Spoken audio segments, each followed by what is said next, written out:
The Tech Disruptors podcast is brought to you by The Average Dad Tech Store. Get all of your latest and greatest tech at averagedadofficial.com, and Stellar Data Recovery. Recover your lost data when it matters most.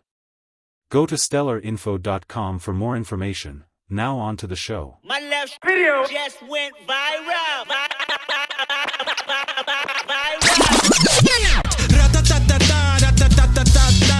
I'ma strike back and take your whole empire. Spontaneous combustion. I'm on fire. I'm on fire. I'm on fire. I'm on fire. I'm on fire.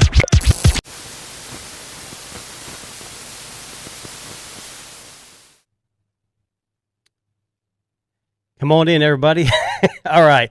My name is Jason. This is the Tech Disruptors. I believe, if my calculations are correct, this is episode 18 of 2025, obviously. We're doing things a little different. If you haven't seen our post, we kicked Darren to the curb for the day, and we brought in Joe to co-host. Hello there. How you doing? And we've got our special guest. If you may have known him from Android Digest YouTube channel, his information is in our description, so you can follow him on YouTube, Instagram, I believe TikTok too, right? Yeah, technically, I don't really use it for much, but yeah, It's hard. I'm on TikTok too, and I'm trying to fix my camera right now, by the way, so ignore how I look if anyone's watching this. Well, this is Zach. So he's our guest today, and we're going to kind of roll through some stuff. First off, we talked about last week. Now, I don't know if any of you guys who actually tuned in last week, we had this is a non-tech related thing, and Darren actually added me on X about this situation. So there's a company, you may have heard of them, called Dr. Squatch. I think what they're called. They sell soaps for men, correct? Yes. So there was this thing that went viral with a little, not very well-known actress named Sydney Sweeney. I don't know if you guys ever heard of her. No? Yes? She's not a small-time actress, mainly known for her acting skills. But she is their spokesperson at Dr. Squatch. And she decided to, well, I shouldn't say she. The company decided to, hey, let's collaborate, but let's make an actual soap. So just a quick recap. So she was going to release a soap containing her bathwater, or made with her bathwater. Okay. And before it came out Friday on the 6th. Before it came out, it had what was the fragrance? It said morning wood. It said it comes from the best place on earth, Sydney Sweeney's bathtub. It said it's an aphrodisiac, whatever. So, oh my gosh. So I'm going to share the screen. Maybe I shouldn't, but no, you got to now. You've got to. So as you can see here, let me see if I can get you guys on the side here. You can tell that it sold out. So interestingly enough, it was a noon Eastern time, and where I'm at, and it started on June 6th. So I was like, I'm going to jump on it, not because of the bathwater thing, because that's probably going to be worth a lot of money. Well, probably a billion other people have the same idea. So at noon, I clicked buy. Nothing happened. Then all of a sudden, my cart said one thing. I click on it, and it takes me to this page that says, do not refresh. You're in line, but you're not reserved until the purchase is done. Your wait time is 248 minutes. Oh, wow. Well, it sold out. But what's interesting, it came with a certificate of authenticity. Okay. I want to know who verified this. Joe, do you have any idea what's the process of verifying there's bathwater in this soap? I don't know, but I'd love to have been the person that did it. So I just think that was kind of interesting. They only had 5,000. It was $8 a bar. I never got past what the shipping would have been because everything just kind of shut down. But what's interesting, now they're going for up to $400 to $600, and I've even seen some upwards of $2,000. And I hate to be that. I know, it's kind of like we talk about like the PS5. You remember when Walmart would do a drop and they would sell out? These are the guys that go on OnlyFans, right? The guys that buy these. You know what? I don't know if she's that kind of person that's going to have an OnlyFans page, obviously. No, that's what I mean. That's as close as you're going to get her. Right. Bathwater soap. But what made me really mad, though, is like the next day, it was like, hey, you didn't get our item, but check this page out. And there's like her favorite fragrances. I don't care about that. I mean, what do you, okay, Joe, would you be interested in a product like that? I know it's already passed and it's already done and you maybe forgot about it, but is this something you'd be interested in? At the original price, maybe. $8, right? Yeah, maybe. Yeah, then. But would you buy it just to keep it as a collector's item, or would you actually use it? Probably for a laugh. Yeah, I'll probably show people. Look what I've got. Just a laugh. Okay. What about you, Zach? I don't know if you're into this kind of thing. I don't know. What are you gonna do with it? It's bathwater. So were you gonna have this really nice certificate you were gonna get, and then you were gonna try to resell the bathwater one day on eBay or something? Well, it's a soap. It was a soap. Yeah, I was thinking maybe keep it as a collector's item and maybe resell it like they're doing now. I wasn't gonna actually use it. I think it's kind of creepy. Here's what I'm thinking. This is how it's made. They had a bucket of water with soap in it, and she stepped in it. And that's about probably all it was done. At best. Yeah. I don't think she rolled around in a bathtub and they used a funnel and, whatever. But I just think the interesting thing for me is who verified the certificate of authenticity for this? And what did it include? Yes, I watched her bathe and it was done properly and she toweled off. I mean, surely it's got her signature on that. Surely.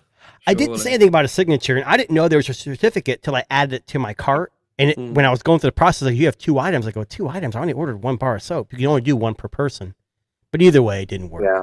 That's so bizarre, though. The stuff people will pay money for, right, or the stuff that the obsession with celebrities to the point that we want their soap. It's a little bit wild to me.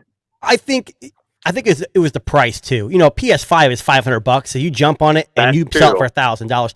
$8 and you sell it for $600. I mean, that's a huge profit. And I don't know if people were actually buying it or not, but interesting. Well, it sold out like faster than the Nintendo Switch because I mean the Nintendo Switch is selling and they're pretty much in stock in a lot of places. It seems like. Yeah. It launched, but not this soap. Apparently, the soap's flying off the shelf. So I don't get it.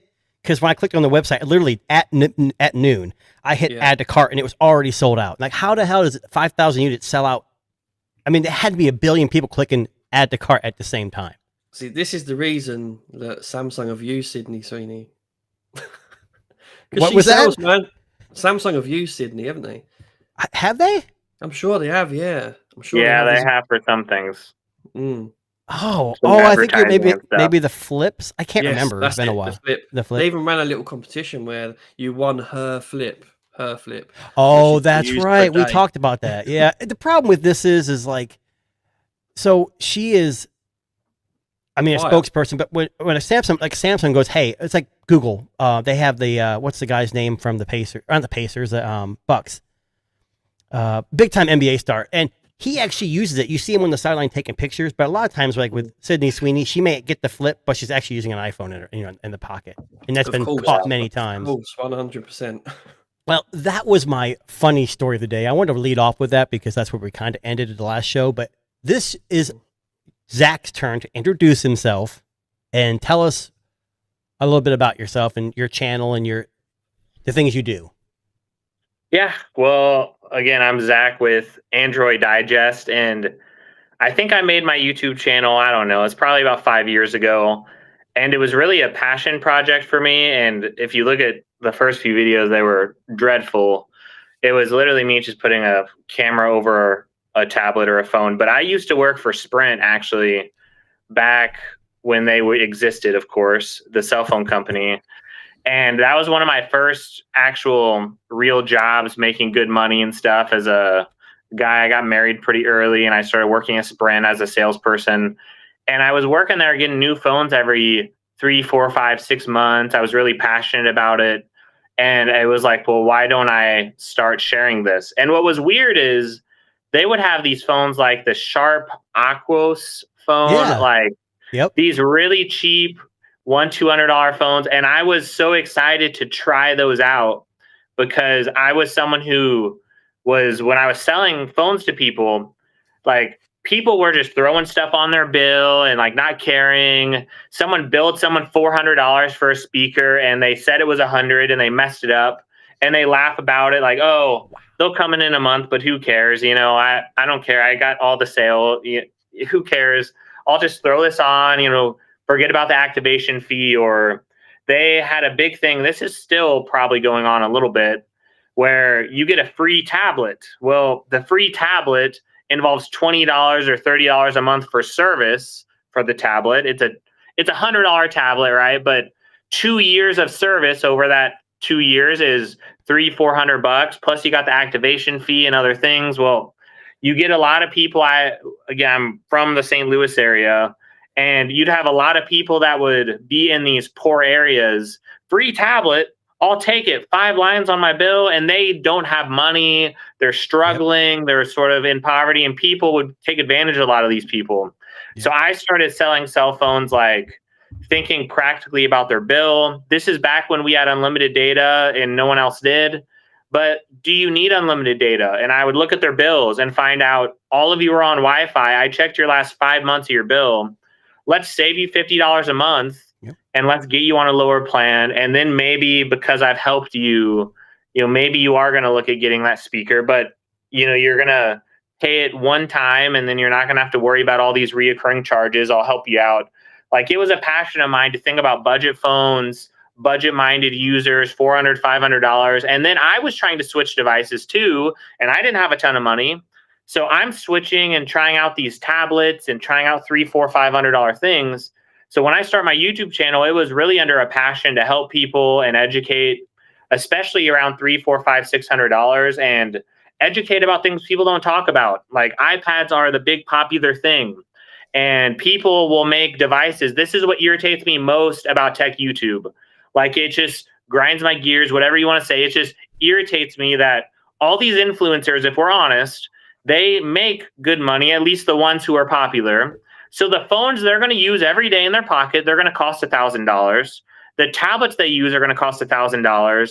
So then they go to review a Moto G Power for $300, or they review a Moto G and they're like, this phone's terrible.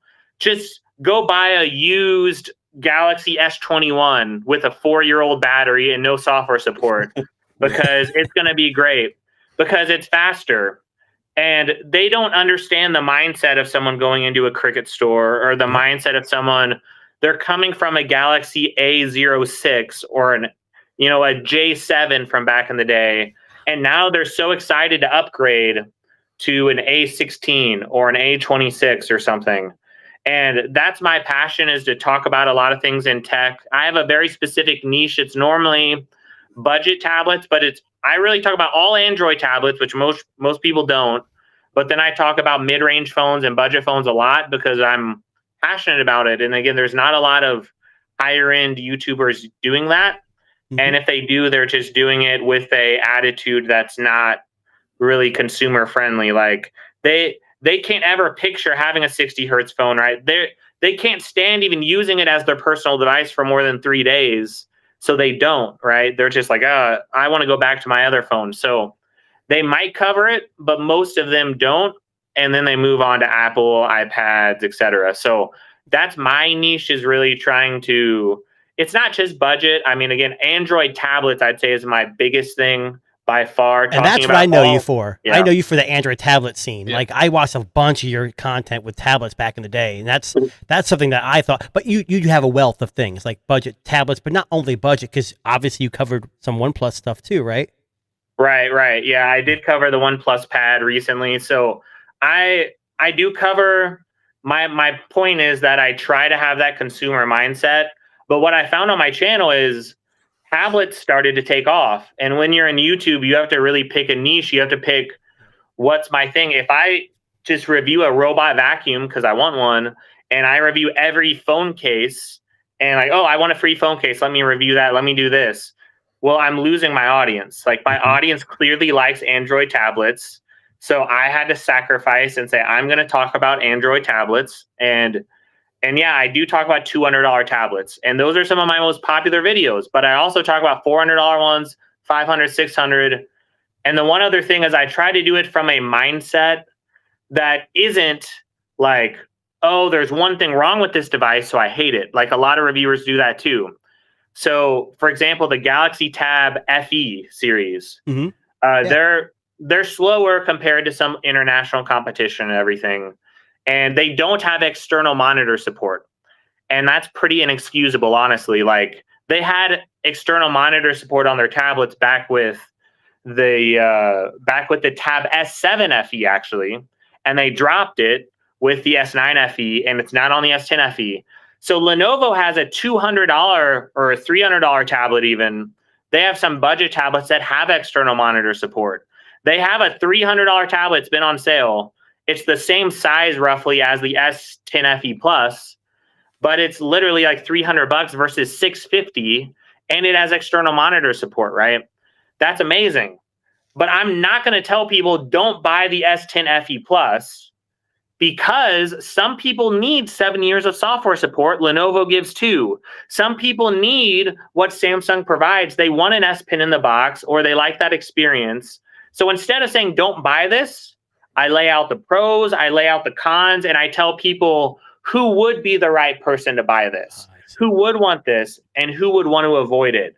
So my reviews are fairly positive, and some people say you're too positive, but I point out all the cons. I point out all the cons, but I'm not saying don't buy this. I'm just saying this is what's right for you. So that's sort of a little bit about me, my review style, and what I like to talk about. So. No, and I agree 100%. I think what people need to realize is that we're all I shouldn't say attracted, but we kind of gravitate towards those big YouTubers because of the production value. Like MKBHD has some killer shots on the Fold when the first Fold came out, and he's generally a very intelligent guy. But there are, and I'm not trying to pick on him, but there are some YouTubers that they do a review and they're like, "This is bull crap, don't buy it." But what my thing is like there is a phone for everyone. And just because you don't like it doesn't mean Joe Schmo on the street, not you, Joe, but not anybody can use it. So, like for example, we always talk about the phones we have, and I've got the CMF Phone 2 Pro, and it is a budget mid 250 or 250. It's amazing. Honestly, it does everything my other phones do, and the cameras are great. Okay, there's going to be some compromises, but that's what your channel does. You say, look, there's going to be some compromises, but you're saving $900 over your competition, and it pretty much offers this, and there's pros and cons to everything, and I think that's pretty standard across the board. But in terms of YouTube, us at Tech Disruptors, now Darren's not here, but we're super popular, so we're used to it. No, Zach, so Darren is the one that kind of wrangled you into the channel today, right? Yep, he did. Now, and how did you meet him? I met him, it was on... Actually, we were on the OnePlus cruise, actually. So I was there too. I was on a rowboat next to the cruise boat, just rowing next to live streaming next to me. Yeah, I was like, it was raining and thundering. I was reenacting Titanic scenes, but anyways, go ahead. Well, yeah, I met him there, it was nice. I didn't really get a chance to talk to him as much as I wanted to, because for me in my personal life, there's just a lot that's been going on. And to me, I'm like, if I'm going to go on a cruise, I sort of want to relax too. I want to get time away from people, but it's like a networking event, right? Yep. So I try to network in the short time that I have. And then I'm like, sorry guys, you're not going to see me a whole day. And they're all wanting to hang out. And I want that. But I'm like, for my personal life, my wife and I, we adopted a girl from foster care. Or later on in life, she came into our house at 12, just has had a lot of things that she's went through in her life that makes it very difficult. I've got 2 young kids with that. So whenever you get anyone from trauma, even my wife actually has some trauma in her personal life. So like whenever you grow up in just a rough environment, there's that fight or flight mode that kicks in. Anytime you even talk about consequences with someone from that, they're just freaking out. There's a lot of worries, and there's a lot of, when you've been in 4, 5, 6 homes, I mean, you add it up, it's just a lot. So you mix in, okay, I'm trying to parent and help this child, but then I've got my family, right? But then also YouTube and everything, things get so busy that sometimes I'm like, I need a break. So I want to take advantage of this and network and get in the door and review. I reviewed the OnePlus 13, 13R and reviewed some of those devices and got some good footage on the boat. But then that's a huge accomplishment because not everyone gets invited to that. I mean, I mean, obviously I wasn't invited, but my YouTube channel is tiny and I'm not, I do the Tech Disruptors with Darren, but I know, Zach, that I've actually talked to you. I don't know if you remember this years ago. Do you remember that? Well, I remember talking to you about a few things off and on a little bit. Well, I think I purchased some stuff from you and I actually talked to you. The Surface Duo 2. The Surface Duo 2 is, I purchased your Surface Duo 2. You purchased mine, but I bought a Switch from you. Nintendo Switch. Okay. And I didn't even remember that. And I actually talked to you on the phone because you wanted to make sure it wasn't a scam because it was through Twitter at the time, I think. And I still have it. My kids still play it. Now, the Switch 2, that leads me into the Switch 2. Okay, so... Good segue. I like it. Well done. You like that? Well done, man. Very, very good. So I have a Switch 1. I never play it. I'm not a Switch guy. I have I don't know if you can see that Nintendo clock right behind over my shoulder. Mm-hmm. I have that. It's okay. My kids play Animal Kingdom. My daughter does. Are you guys Switch fans? I never had a Switch. I'd love to have one. But I wouldn't say I was a Switch fan. I was a Sega guy. A Sega guy. Okay, so Nintendo, because Nintendo is like the Switch. Well, about you, Zach? Are you a big Nintendo guy? I actually have been recently. I've been collecting a lot of retro video games and getting into that. So I started with the N64. I'm trying to relive a little bit of my childhood and then the nostalgia with that. So I've got an N64, PS2 now, Xbox 360, and I'm building a collection of these things. So the Nintendo Switch, obviously I had to have had the regular Switch, but I got the OLED Switch.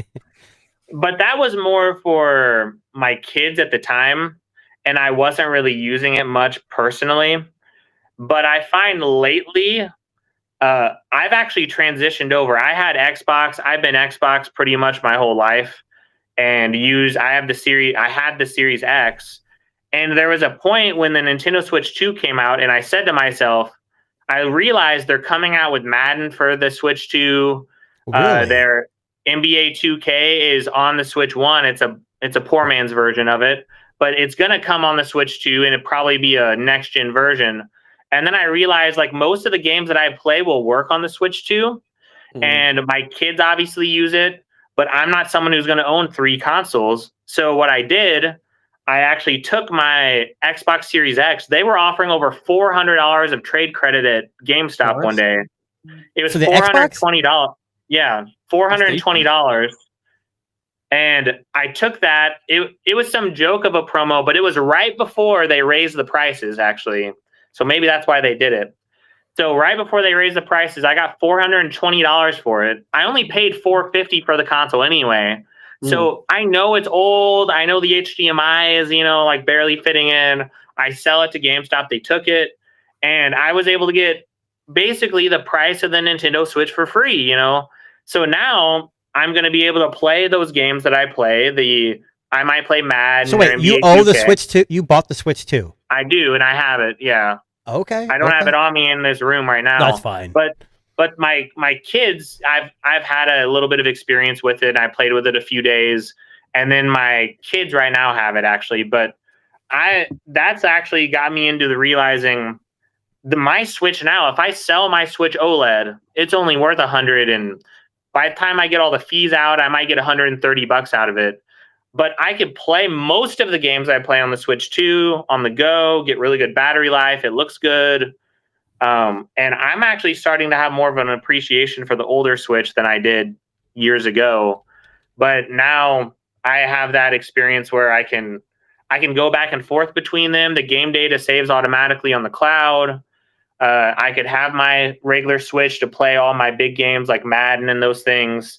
And I'm not really out of any money. I mean, I broke even, and now my kids have a family console. So I think it's a good 2-in-1 to be a family console for them, but as a non-hardcore gamer, but someone who wants to play Madden or wants to play, some basketball or something, I can do both. And I still like those old Nintendo games. So I think it's pretty neat. And I recently heard the new Xbox handheld came out, or not came out, it released the info on it, if you Yes. didn't hear. Mhm. But I'm hearing that's going to cost $900. And roughly, give or take, they don't know. So here's the problem. We have the Switch 2. It's a portable gaming system that can be docked and played on the TV. Yeah. Here's what I think has got the portable gaming afire again. And you guys can correct me if I'm wrong, but when the Steam Deck hit the shelves, it blew everyone away. And it's not, and there's other companies out there. There's, ROG and Lenovo, but they all are Windows based. Steam OS and the Steam Deck have really revolutionized portable gaming. And the Switch is, it's prior to that. So the Switch has been continuing on. But as someone had mentioned in the thing, they said, hey, you should check out the ROG Xbox Ally series. So Ally series, there's a lot of portables. We have the PlayStation Portable, which was basically just a window to the PlayStation. It really wasn't a dedicated handheld. I don't know. I know there's an Xbox Portable coming out. I don't know the details. I don't know if it's going to be something similar to Sony. But what I do like the fact that these companies are trying new things. And I think the Steam Deck, I have one, and a little bit about me. I'm a gamer, sort of. So back in the day, Wolfenstein 3D, Doom, like Quake, but I used a PC. So it was WASD and a mouse. I had Nintendo, the original NES, and then we went to PlayStation. We bypassed SNES, the 64. I can't play with a controller. I just can't. I can't. My thumbs aren't good at aiming. I like first-person shooters. So for me, a mouse and a keyboard are important.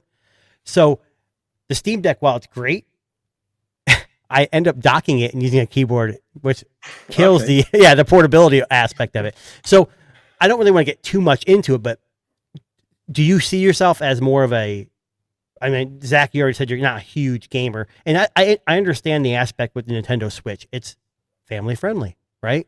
My kids can jump on there and just family games, Mario, whatever. Joe, are you a gamer at all? Used to be, but not these days, mate. When you have kids, I know. Job right. and well, Zach had mentioned that. He had mentioned hey, retro gaming, and about a year ago, I bought an Anbernic. I don't know if you know what that company is. They make retro handhelds, and they're probably not 100% legit with where the ROMs come from. But honestly, I like it, but there's so much tinkering you have to do with those devices to get certain things to work. Like I'll play Simpsons Hit and Run on, I think it was Dreamcast or GameCube or something, and it works to a certain extent, but there's certain buttons you have to go in a map, and that's where the retro ROMing community is. I don't know. To me, it's more complicated for the average person. But either way, emulation. I'm sure it does emulation on that, doesn't it? It is. It's all emulation, and it's not a very powerful processor. So it runs, I think, up to PS2, but I don't know how many PS2s I really have.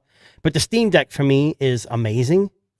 Everyone's like, "Oh, it's the Z1." I don't even know what that chipset is in that thing. It's an AMD, but the screen's so small, and I don't care what you say, unless it's not designed for the Steam Deck. Like I know I downloaded Fallout, and it worked for a while, but then Fallout had an update, and it kind of pretty much bricked it on the Steam Deck. It wasn't working at all. It may have fixed it since then, but it looks fine. But you're playing on a 6-7 inch screen at 680 or 720p. It's not but it just works.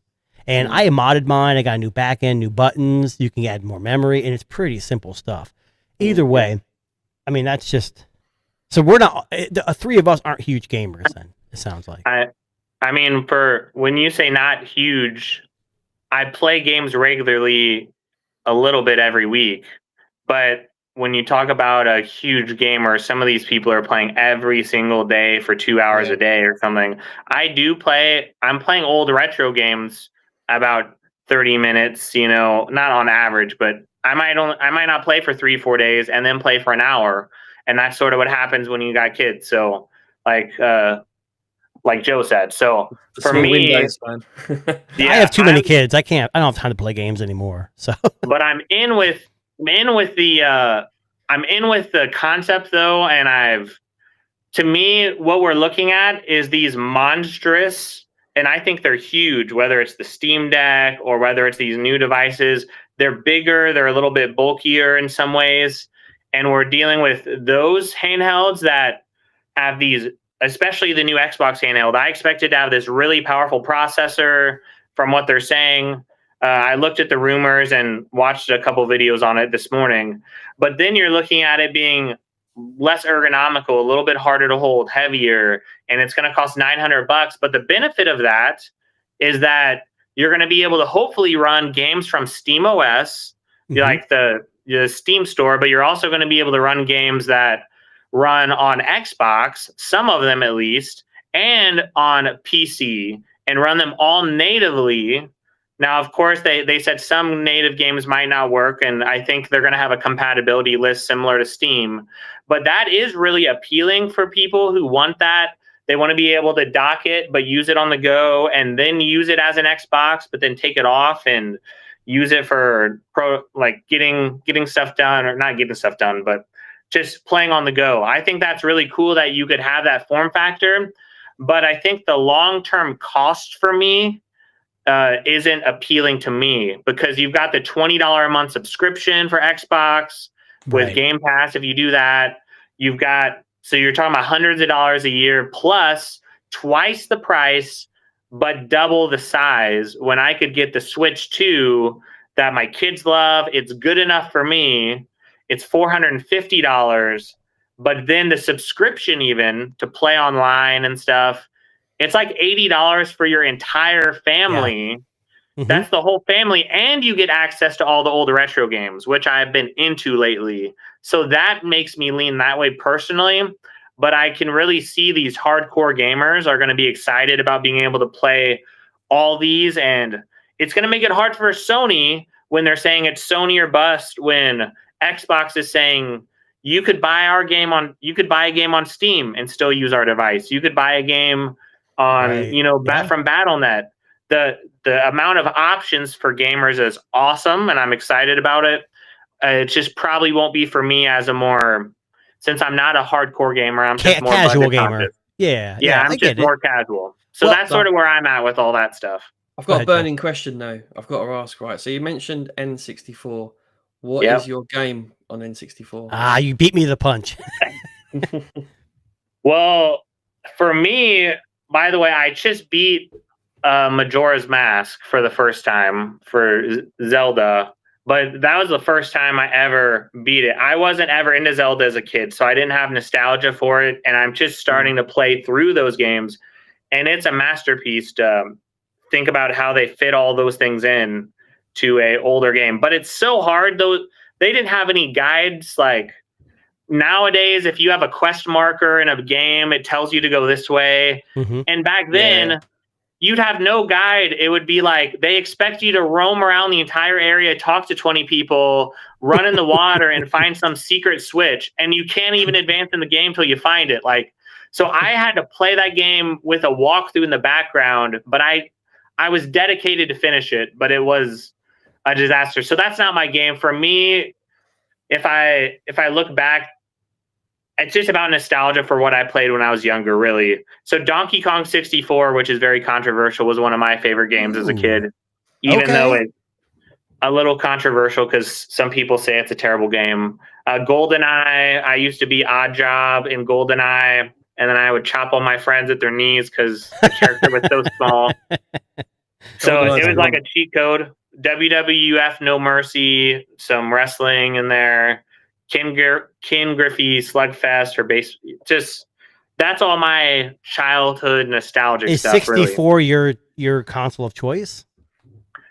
Oh no, I mean it was. I mean back in the day it was probably, but no. Today. So you have one game. What's the most influential game to you that's retro that you remember that really was like your favorite retro game? No console related. What was it, Joe? That's a big question. That I know. I already have one, but I'll let you guys answer first. Who wants to go? Oh, I can answer first. It doesn't matter. You can answer, yeah. Well, like I said, I'm going to date myself here, but I built PCs with my dad back when they had 386 and 286 and 4 math co-processors. So my first game and got me started on first-person shooters was Wolfenstein 3D. And ever since Wolfenstein 3D, if you even know what that is, of course I do, man. Cool. Yeah, there's all kinds of Wolfensteins. They still make them, and I played every single one of them, and they've been fantastic. That's mine. It's hard for me. There's a lot of games. Funny enough, mine were on PC as well. Duke Nukem. There was a few from Bullfrog that I really liked, right? Mm. I loved Dungeon Keeper, Yeah. Okay. slapping them imps around and building my lair. And I loved Theme Hospital with Bloaty Head and all Theme that. Hospital. Oh my god, that's Yeah. a throwback right there. That was an awesome game. I don't even know what that is. So It's like Oh, SimCity, but it's dude. for hospital, right? okay. Yeah, I you've think I got to played check it out. too. Yeah, it was Yeah. amazing. You get to build a So hospital. good. So there is a new one. There's a new one that's very similar, newish, which is called 2 Point Hospital. So if you want a more modern version, Interesting. check that out. But you got to play the original, man, Zach. You got to play it. It's so fun. If you like Yeah. sim kind of games, like Yeah, I played the Sims, obviously, and SimCity, Yeah. the old school SimCity, where you like Yeah. Command and Conquer, old school Command and Conquer, and all those kind of games. But I mean, Wolfenstein really got me into PC gaming. Yeah. One of my favorite games was Battle for Middle-earth 2 for PC, Okay. because that's a Lord of the Rings version of Command and Conquer. So I'm a little bit of a nerd in a lot of ways. So Lord of the Rings I'm a fan of. But when you're a big nerd and you're like, I'm gonna send all the forces of Mordor down and hide them and sneak them in, and I'm gonna destroy the good people of the world with evil, and though, but the funness of that game was great. But I think for me, I was more into sports games, honestly. And I think one of the better sports games was ESPN NFL 2K5. And I think it goes into the things that we're missing today, which is most of these games are based off microtransactions, even console games. Mm-hmm. So if you look at football games like Madden, for example, they have Ultimate Team, and it's all about opening up the card packs, and they spend so much emphasis on that. Or on NBA 2K, you get a player, the second you start the game, you're 60 rating in the game, and your player is going to be so slow like molasses or something. And they're like, well, if you want them to be fast, you better either play 500 games, which a lot of us don't have time to do, or pay $20. And then if you pay $20, you'll still only be like a 75 rating, and you still have to get up to a 90 yourself. Like, you have to pay $40 or something to get your person up, and they make you suffer to get your money, and it works. And that's gaming nowadays. And the games, especially football games and stuff now, those games don't have even half the features. I mean, features back in 2005, they had a halftime show where if you were playing in a they don't have many more. They don't have halftime shows anymore. I haven't played NBA 2 any of those games for a long time. As far as football, like on Madden, for example, they don't really have a lot of these features on franchise mode back then. Like, you'd be playing a franchise mode game and they would show highlights from other games that were simulated in the background and stuff. So you'd be able to know what happened and even see the plays of those games, even though you just simulated them.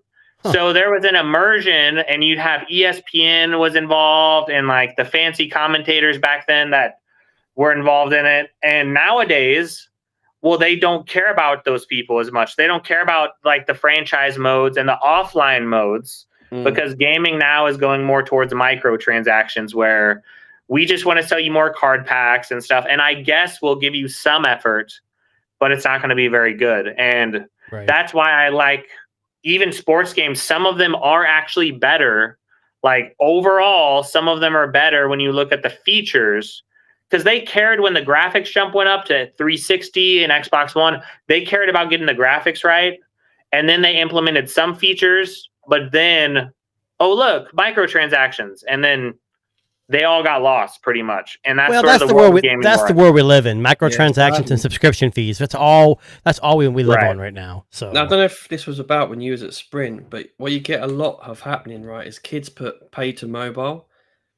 So they buy these packs and it goes on their parents' phone bill. And then a month later they come in and go, what's this? Is this some kind of fraud? And they go mental at you. Look, and it's like, does your kid play this game by any chance? Yeah. Yeah, that's your kid, mate. Yeah. Yep, And it's I'm like- sure. I can't. It's a lot. With kids Yeah. are always billing stuff to their parents' accounts and stuff now, It's mad. especially nowadays.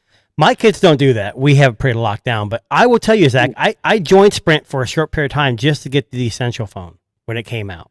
Now, I'm not sure you were still working there at the time, but this phone... Wasn't, but the Essential phone is one of my favorite phones of all time. So Yeah, I posted a video on my YouTube channel with the Gem.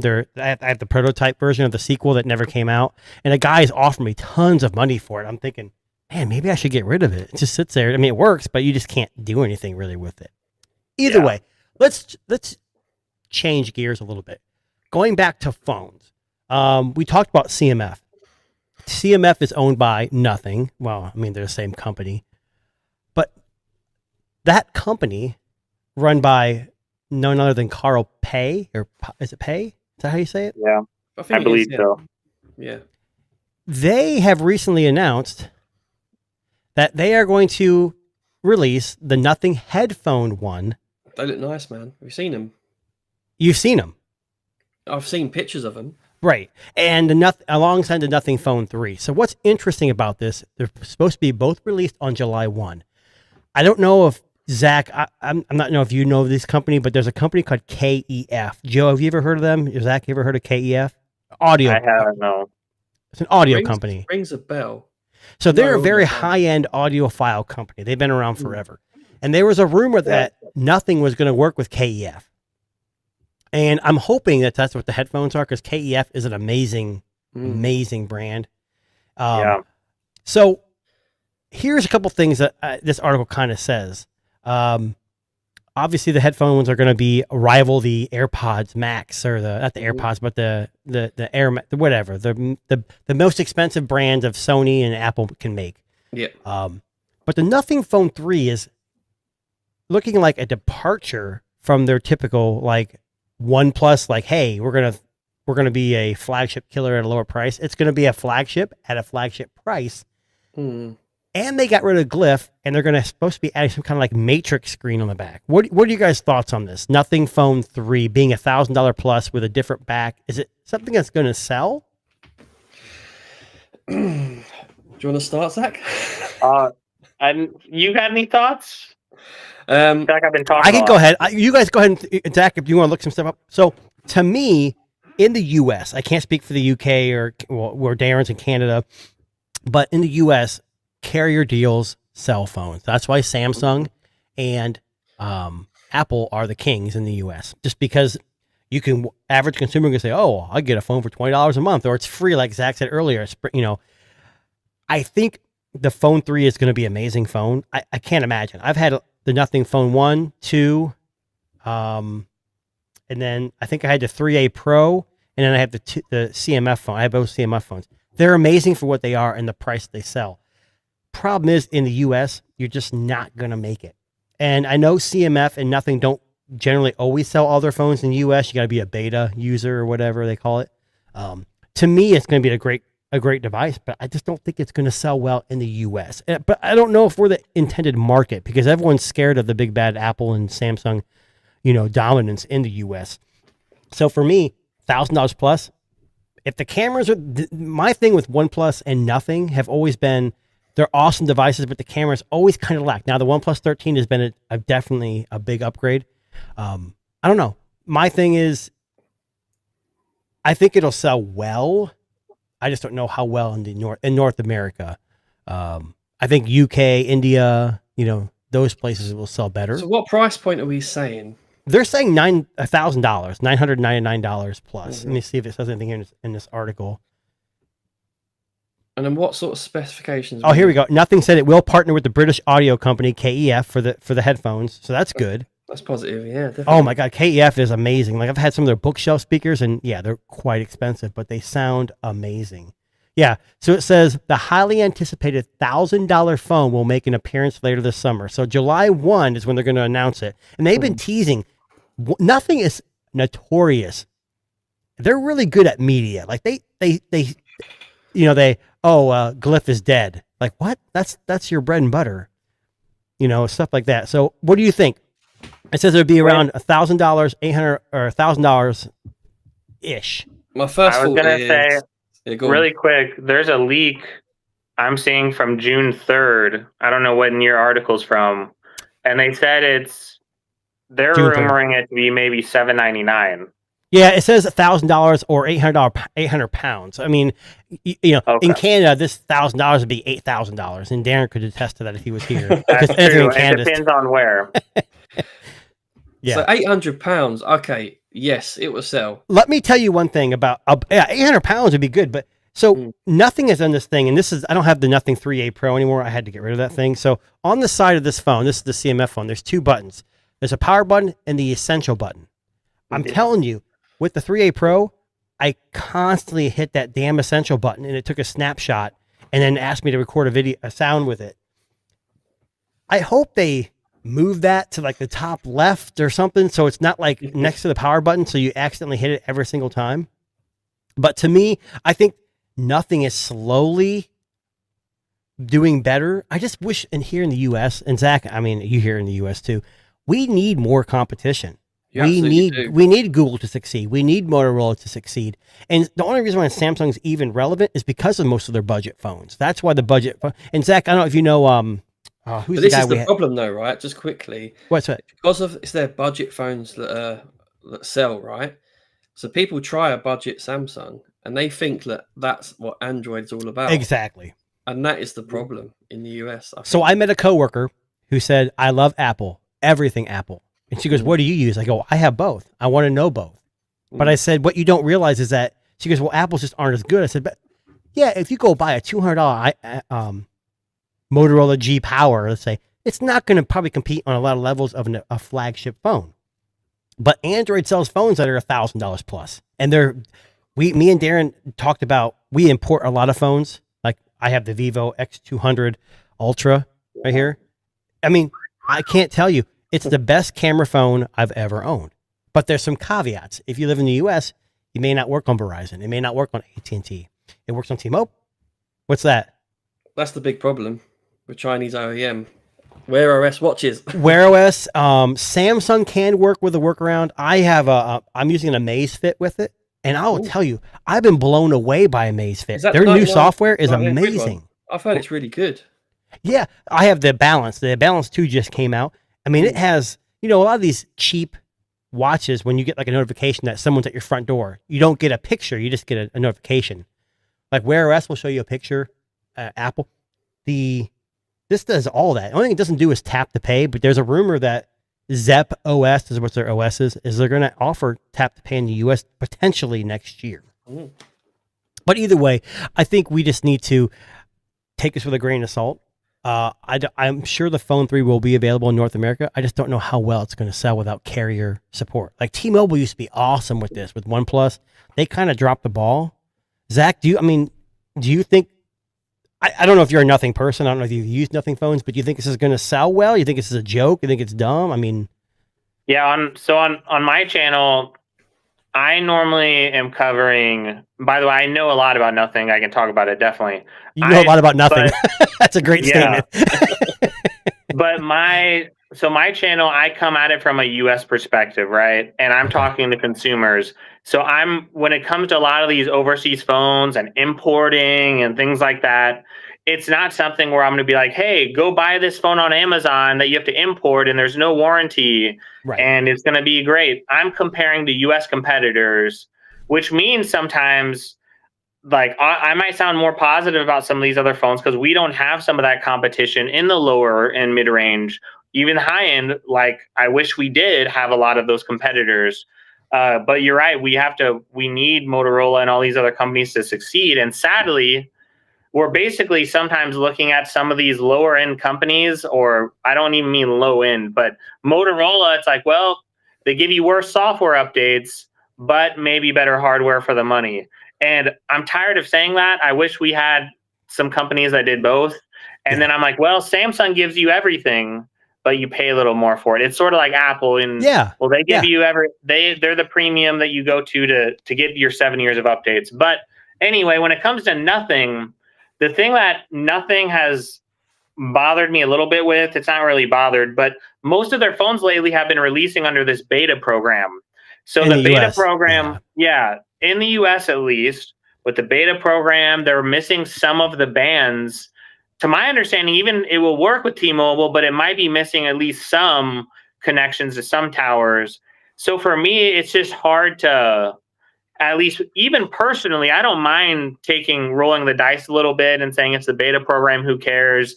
The warranty is a little worse. They say they'll take care of you under some things, but they try not to have an official warranty with it. So they're basically selling phones to the US saying there's no warranty, take it or leave it. And for me, I'm not a big fan of that. So right. I think it partially depends on how they release it here. But as far as the phone itself, I think it's just another excellent addition to the lineup. If they come out with a really, really high-end phone, I think it might be right there with the OnePlus 13 and those other high-end phones we see in the US, where they undercut Samsung by like $400, and then they give you, like, nothing has tremendous software.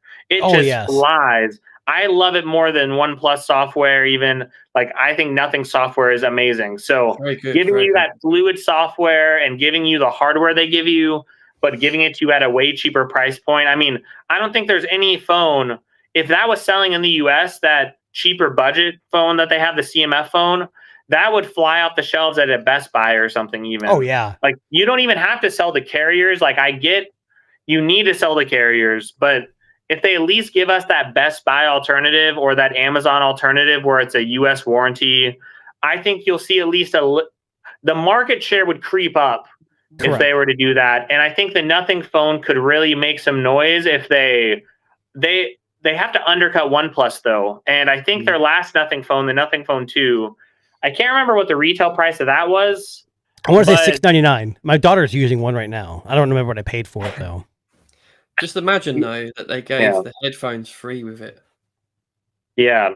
If KEF's involved, they ain't going. They're not doing that, but imagine they did. Nothing is like, look, we've been making budget conscious phones for so long. Let's just go all out and make the best phone we can with the best those headphones sound amazing. I'm not an over the ear guy. I have them here for the podcast, but I'm an earbud guy because I'm active. I'm not going for a run or a walk with my dog with these big ass earbud. And these are Sony's. Sony to me are the best headphone. Have you seen the picture though, Jason? I have not. I have not. The translucent look they have for a lot. Oh boy, I've got to check that out. Mate, you got to look it up. They look really. If they're translucent like they're some of their earbuds. So I have the CMF 2 Plus just came out. I'm telling you, these earbuds just are phenomenal. Like, I cannot imagine what they're doing over there. It just tells you how bloated Samsung and Apple are to make devices that obviously are good quality. What companies need to do is build community. Xiaomi's done it for years. Apple obviously is doing it. Ecosystem building community. Samsung's kind of done it. OnePlus has done it well. They kind of faltered here and there, but they're good. Lately, they've been awesome. Nothing's building that community. They have earbuds. They have watches. They have phones. They have budget devices. They don't have a tablet yet, but I'm sure that'll be upcoming. But I want to switch gears before we end the show. And I know Zach's super excited about this because well, more excited than the soap. More excited than the soap. So I wasn't excited at all about the soap, to be honest. We're starting off, and I'm like, wait, soap, Sydney Sweeney. He's like, okay. Water. Coming on here. I was like, what? Okay. Zach, what kind of podcast am I on? I am like, is this really the tech disruptors? But it's good to start off with something a little wonky and crazy, but that it was a little bit out of left field because I didn't hear the last episode with that, so I was like, okay. We talked about it in passing. I brought it up and it was a whole thing. We couldn't stop laughing. But that's a disruption right there. Yeah, we disrupted something. No, it would have been funny, but I wasn't in on I didn't get caught up the same way. So anyway, go ahead. Yeah, so there's a company you may have heard of. It's a very small company, very small market share named Apple. I don't know if you guys ever heard of them. Oh, yeah, just a little bit. So WWDC is coming up very quickly. And what's interesting is me and Darren have talked about this. Apple they're not going anywhere anytime soon. I know back in the 90s, they almost went bankrupt. Microsoft tried to help them out, whatever. They invented the iPod or whatever. They've crawled out of the hole they dug themselves in. But lately they've been kind of struggling. Now, they're still a huge monopoly. They're not going to go anywhere anytime soon. But AI has been a struggle. Vision Pro was a disaster. It wasn't supposedly what Mr. Cook wanted. I think he wanted more like what Google released with the glasses. But anyways, they are taking a new stance. WWDC. So I don't know if you guys have heard much. I'm not a huge Apple guy. I'm more of an Android guy myself, but I do have an 16 Pro Max. I like to keep up with the iOS updates and what the other camp is using. So they're talking about a huge iOS update that's so dramatic, it's bigger than when they launched iOS 7. A whole redesign is what they're talking about. So big that it's not going to be iOS 19. It could be potentially iOS 26. And so Samsung did something like this, didn't they? Not with the software, but with the naming of their phones. Remember, they went from like, I don't know, was it the Note 9 or Note 8 to like 20 or something, whatever it was. Well, it kind of made sense because of the year. It was 2020, wasn't it? Yeah, exactly. I think, by the way, quickly, I think they're going to confuse things way more because if their update drops in May and it's like iOS 26 drops in May of 2026, that are you going to drop your update January 1st every year? Or is it going to be something where you're in the middle of June and you're still on 25 and you think you're out of date because it's on 25, but it's really the year 2026. I think that's just going to create confusion. Like with phones, it makes sense. The 26 will drop sometime in 2026. I don't know. I think with software, I guess it could be the same thing. Well, it's going to drop sometime in 2026. I guess that's fine, but I don't think it's going to give anyone some super clarity on if they're up to date or not, is all I'm saying. Like, it's going to release sometime in the year. And I agree. I think Apple's got a huge following. No matter what they release, people are going to eat it up. Yeah. But I think going from 18 or whatever to 26 will confuse people. I'm not saying iOS people are dumb or don't know what's going on, but most general people, public consumers, buy Apple devices in the US, right? So they don't care. They're going to do whatever Apple says. They're going to, and they don't have a choice. But it's supposed to be a huge visual update. Now we know the 17 series coming out next year is going to look like a Pixel, right? They're going to have the visor, supposedly. Sort of. What was that? Sort of. I don't think it looks quite as nice myself. My thing is I like the look of the Pixel. Like here where I live, everyone uses Apple, which doesn't surprise me. But when I see someone using a Pixel, I can tell. Like, oh my God, a Pixel out in the wild. But when you know an iPhone, I don't care how many cameras you have, you know it's an iPhone. Yeah. So I think this is gonna make a lot of sales for them because people are gonna be like, oh shit, I want to know. I wanted people to know that I have the newest iPhone. And most of their phones look so alike that you can't really tell. So people are going to clamor to this new style because it's all about status, you know? Samsung's go ahead. Oh, I was going to say, I think that's why the Edge phones, the S25 Edge, for example, and I've been advocating for this. People think I'll be a shill or something. I don't know. I'm not. I really, really enjoy the phone. But I get if you're in these overseas markets, you're like, dude, this phone's just not a good bargain. And that's fair. But the S25 Edge, the reason why it's so unpopular, obviously battery size. And some people are just saying, well, the specs aren't as good. You're paying for that design. And Apple people know what it's like to pay for design. They pay a little bit for design and status. So I think the S25 Edge, Android people are all about specs. Like, I need the biggest battery, the best camera, the best this, the best that. And I have 50 choices and I want the best one, especially in Twitter and YouTube communities. Right. That's what they're looking at. And Apple people will defend to the bone the worst specs because they're like, well, it's an iPhone and look at the design. And it's a style symbol for a lot of them. It's got the best cameras and it integrates with my iPad and my MacBook and all that stuff. And I told a girl. I was going to say, I think with the new Air phone, this is a side note, but I do think when that new Air phone comes out for Apple, the lighter phone, right, that only apparently will have one, when you look at the speakers. small battery, 2900 something. Yeah. And one speaker, but it's going to be this thing that's going to become popular. People are going to say, wow, a light phone is really awesome. And I didn't expect it to be this awesome.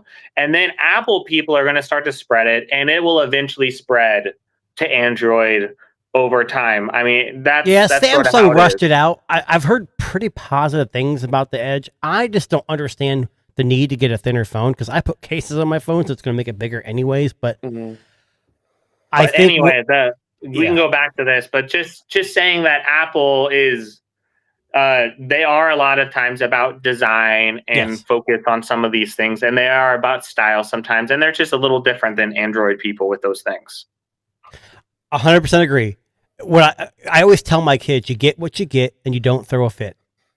That's what Apple people have to do. They get what they get, and they can't throw a fit. You got a handful of devices, usually size or price range differences, but you get the same experience generally.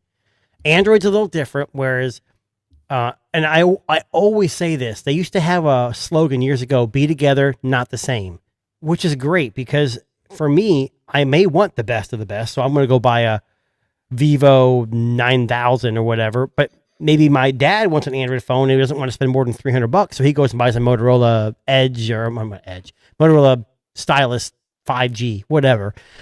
We have choices. We can go from phones that are $100 to all the way to, well, depending where you live, up to $2,000. You know, but with Apple, you get what you get, and they're going to get it to you, and you can't complain about it. You know, there used to be discrepancy with apps, software updates, fragmentation, but there really isn't that anymore. I mean, yes, fragmentation a little bit, but with most Pixel, Samsung, 7 years updates. I don't care what you say. I know with this update with iOS, they're saying they're going to drop support for the XR. So that's where whatever the XR year that came out, I don't even know what that 10, wow. The 10R, yeah, which is like in the 10. So from that point down, nothing's going to be supported anymore. I don't know anybody who keeps their phone for 7 years. Does anybody keep a phone for 7 years without the battery not imploding or just not working anymore? Some really old people might, but maybe. Yeah, that's about it. I'll be honest. My work phone is an iPhone XR, so I'm interested to see if they. Do you know what it is? It's people hand it down in the family, right? True. Yeah. That's what you see a lot. Yeah. Yeah, that can happen too. I just find it interesting. That's all. I mean, we can sit here and debate Android and Apple, but I think Apple does a lot of great things, and I think because I'm pretty vocal about my critiques. You know, releasing 60 hertz on a $800 phone, ridiculous and dumb and stupid. And when you think about the things they do, I think what Apple did with the iPhone SE, not a lot of people are talking about this, but when they released this newer iPhone, what they're doing, the SE used to cost around $400. And then prepaids had it for free or $100 or $200. People had a cheap way to get their kids into iPhones. And now when you raise the floor to like $600+, and that's the floor, like Android has a floor of $100 and there's access for anyone. But for them to say you have to pay at least $600 to get in the door, those things bother me when you know, you aren't giving access to people at cheaper price points to get into your ecosystem. You're saying, I'm going to make you pay more. Or the MacBooks, when not MacBooks, but the desktop, the Mac Mini, like, oh, we'll give you a great deal for $600, but with no storage. You want more storage? You're going to pay double. You're going to pay hundreds and hundreds and hundreds. We will rake you over the coals to give you that 1 terabyte. And that's how we're going to make our money. Like, those things do make me a little upset.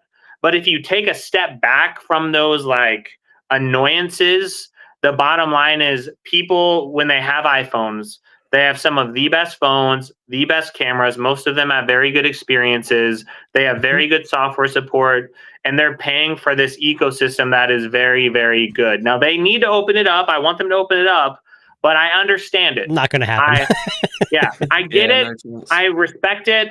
My parents have iPhones, and I'm not trying to demand they switch to Android or anything like, hey, this is good for you. I try to be open, and I be honest. If I'm reviewing the best Android phone, I'm like, well, it's not exactly the best. Like the best iPhone is probably neck and neck with it. That's okay. We don't have to be elitist. Like it's good. We all like what we like. And it's the same thing with Apple. Like they're doing great stuff. I think their software redesign will probably be a really big deal. Yeah, I'm going to be annoyed as a personal person with Apple the rest of my days. The fact that they won't release touchscreen on a Mac. Well, we don't like, how can you say, well, I don't want to hurt my iPad sales, so I'm going to intentionally withhold features from people. That's the stuff. It's like Samsung with external monitor support. You won't give that on a $600 and $650 tablet. Like really, like a basic feature that is on $300. Well, so Samsung deserves that criticism too.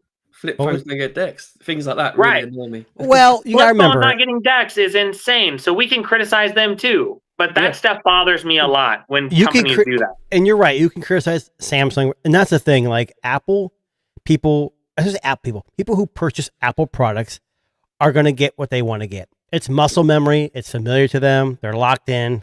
I get it. No one's gonna. And if in Apple's point of view, if it ain't broke, don't fix it. They're a $1 trillion company. They're not losing money. It's prestige with Apple product. Like. Exactly. But Samsung's the same way. Like they make a good, like the S25 Ultra is probably, it comes out at the beginning of the year. It's probably one of the best phones of the year generally because it does everything good. Yes, I have one too. I don't know where it's at, but it's a good phone. But it's not the best. But it does everything well enough that it sells well. Like it's as an an overall package, it is probably one of the best. Same with iPhone. Like the iPhone 16 Pro Max is a great phone. I hate their software. I think it's more convoluted than Android. I really do. Now there's all these updates, but people who use them are familiar. You kind of tend to settle with what you're used to. So it's like abortion rights. We're not going to argue with someone who has a certain view on that. You know, you're just going to have to live with it, you know? So we are at the end of the live stream. Okay. Yeah. We got to wrap things up. You got to check Tech Disruptors out on your most popular podcasting. Joe pointed out Amazon earlier to me. Yeah, Amazon Music's what I use quite a lot. YouTube Music, Good Pods, Apple Podcasts, all that stuff. Check out Zach. We have a link in the description below to his YouTube channel and some of his socials. And Joe, Screen on Time, and a Nomad Tech project that's typically on Sundays at what time? Eastern time. I don't know what your time is, but it's 3 o'clock. 9 p.m. in the UK, but no, 8 p.m. in the UK. But we might change to Saturdays. I don't know what's going on right now. Well, either way, check them out on YouTube. I didn't have a chance to update the description and put your stuff in there, but that's all good. My name is Jason. Darren will be back hopefully next week. We don't know. If not, I'll do by myself. You guys can all look at my beautiful face talking to the screen, right? Yeah, he's had 1 week with me. He's like, no more. But we appreciate you stopping by and check us out Sundays at 4 p.m. And Peace out, guys. I hope really quick. I hope Joe, one of these days we might be able to meet at a Snapdragon Summit in Maui. Maybe they'll invite us both back out or something one of these That days. would be beautiful. Well, And Jason, get me out there too. Maybe on the OnePlus cruise you can get your rowboat, and maybe they'll have another cruise, and we'll throw you a life raft or something. I'd appreciate that. Thank you very much, guys.